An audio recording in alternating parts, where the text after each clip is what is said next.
पद्मिनी एकादशी व्रत कथा।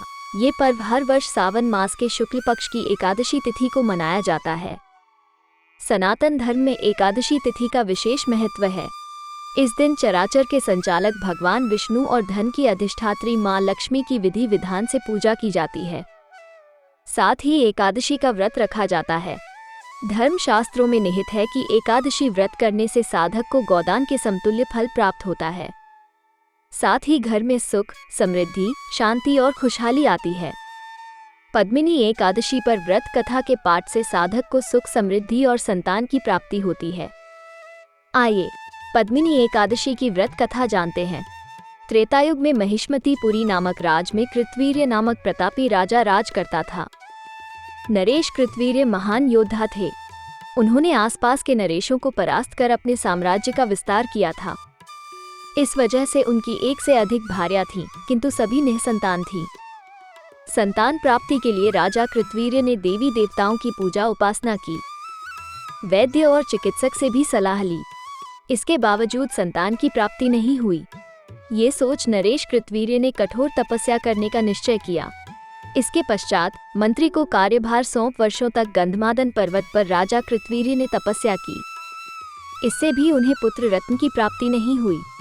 राजा की यह दशा देखकर उनकी बड़ी रानी पद्मिनी ने माता अनसुया को राजा के दुख का कारण बताया और सलाह मांगी।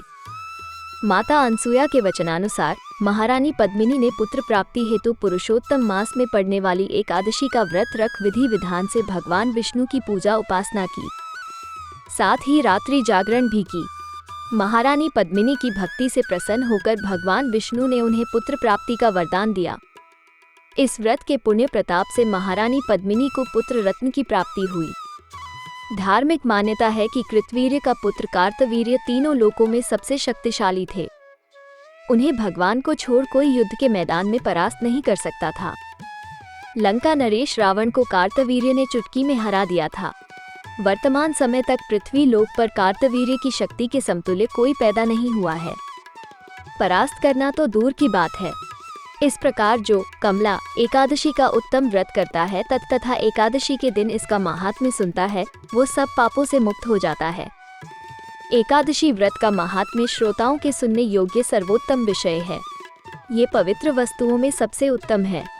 इससे दुख का नाश तथा पुण्य की प्राप्ति होती है, अतः इसका यलपूर्वक श्रवण करना चाहिए।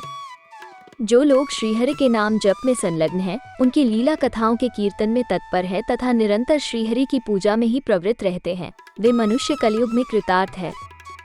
आपके परिवार में ऐसी कोई कहानी है? कमेंट में जरूर शेयर करें। वीडियो देखने के लिए धन्यवाद। अगर आपने यह वीडियो पसंद आए और इसे उपयोगी पाया है तो कृपया इसे लाइक करें और हमारे चैनल को सब्सक्राइब करना ना भूलें।